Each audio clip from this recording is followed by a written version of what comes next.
कि साहब पार्टी का जो उम्मीदवार होगा, मुझे उम्मीदवार बना दिया गया तो मैं दयानतदारी से लड़ूंगा और पूरी पार्टी से वफादारी करूंगा।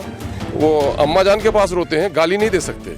टिकट मिल गया तो वो इलेक्शन लड़ते हैं, और जिनको टिकट नहीं मिला वो सलवाते हम लोग को सुनाते हैं कि आपका तो हमको लेना पाना नहीं है, आपका था हमारा।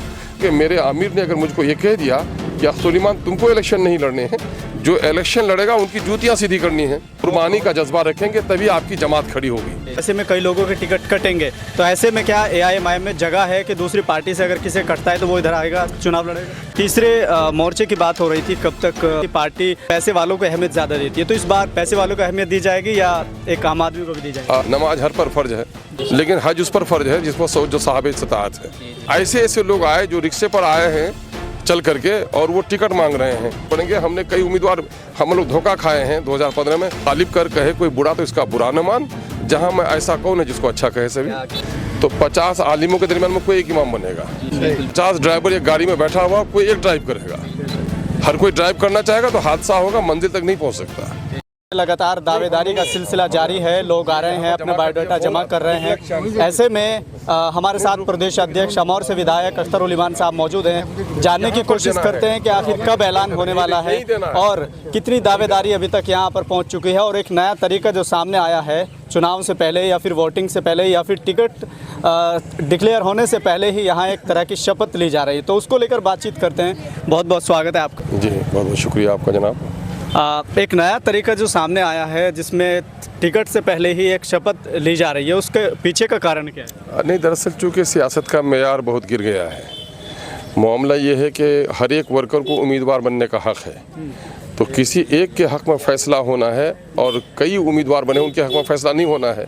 तो पार्टी डिसिप्लिन को फॉलो करेंगे या बगावती तेवर होगा, है ना। तो पार्टी के वसूल व ज़ाब्ते में ये है कि अगर आप पार्टी के वर्कर हैं, पार्टी से आपका राब्ता है, पार्टी के नज़्म ज़ब्त से आपका ताल्लुक़ है, तो 50 आलिमों के दरमियान में कोई एक इमाम बनेगा, 50 ड्राइवर एक गाड़ी में बैठा हुआ कोई एक ड्राइव करेगा।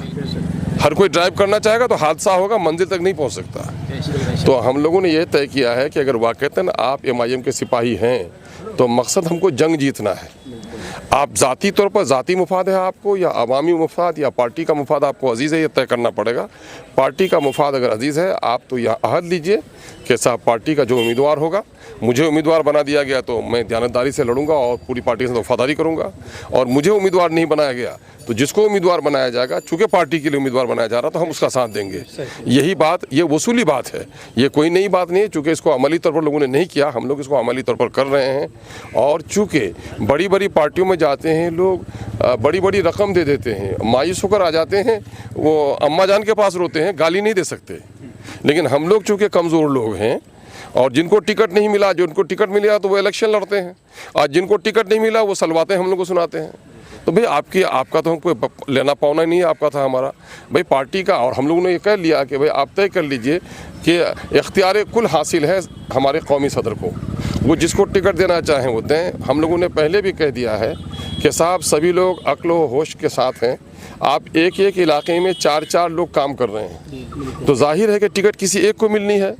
तो आप ये समझ के चल रहे हैं कि 4 में से किसी एक को टिकट मिलनी है, तो आप तो सब्र करना पड़ेगा। तो वो काम यहाँ लिख के दे दीजिए। मैंने कहा है कि मैं वसूली आदमी हूँ और मैं अताअत अमीर पर यकीन रखता हूँ। मैं कह रहा हूँ कि मेरे आमिर ने अगर मुझको ये कह दिया कि अख्तुल-ईमान तुमको इलेक्शन नहीं लड़ने हैं, जो इलेक्शन लड़ेगा उनकी जूतियाँ सीधी करनी है, तो अख्तुल-ईमान इसके लिए तैयार है। चूँकि कुर्बानी का जज्बा रखेंगे तभी आपकी जमात खड़ी होगी। वरना ये है कि किसको ये फिक्र है कि कारवां का क्या हुआ, हर कोई लड़ रहा है कि सरदार कौन है। तो पार्टी हमारी सरदारी की लड़ाई नहीं लड़ती, पार्टी हमारी जमात की लड़ाई लड़ती है, पार्टी कारवां की लड़ाई लड़ती है। पार्टी मजलूमों की आवाज़ बनना चाहती है, तो अपने सफ़ों के दरार को ख़त्म करना पड़ेगा। मैं उन भाइयों से जिनको टिकट मिले, मैं उनको मुबारकबाद के साथ साथ नसीहत करूँगा कि अपनी जिम्मेदारी को निभाइए। जिन भाइयों को टिकट नहीं मिल सके, मैं उनसे गुजारिश करूंगा, ये पार्टी आपकी अपनी पार्टी है, ये मजलूमों की पार्टी है। बहुत मुश्किल से एक पार्टी खड़ी हो रही है। खुदा के वास्ते नज़्म ज़ब्त को बर्दाश्त कीजिए, मुमकिन है कि आगे आपको मौका मिले। अगर आप समाजी तब्दीली के ख़्वाह हैं, आप चाह रहे हैं कि जुल्म के खिलाफ इंसाफ की आवाज़ उठे, तो अपनी पार्टी को मजबूत कीजिए। ऐसे में जब तमाम पार्टियाँ टिकट बंटवारा कर रही है, किसी का हो चुका है, किसी का बाकी है, तो ऐसे में कई लोगों के टिकट कटेंगे। तो ऐसे में क्या AIMIM में जगह है कि दूसरी पार्टी से अगर किसे कटता है तो वो इधर आएगा, चुनाव लड़ेगा? नहीं, पार्टी के हम लोगों ने एक बात कही दी, शायद आपने तवज्जो नहीं दी।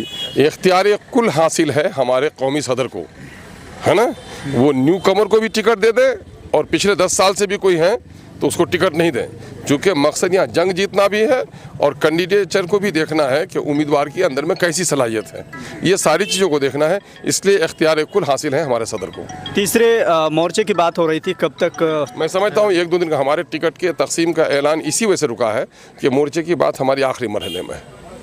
जैसे हर बार कई आरोप लगते हैं पार्टी पर, इस बार भी लग रहा है कि पार्टी पैसे वालों को अहमियत ज़्यादा देती है, तो इस बार क्या कहेंगे आप? पैसे वालों को अहमियत दी जाएगी या एक आम आदमी को भी दी जाएगी? नहीं, मामला ये है, हम लोगों ने कहा कि फरीज़े हैं, नमाज हर पर फ़र्ज है, लेकिन हज उस पर फ़र्ज है जिस पर जो साहब इस्तिताअत है।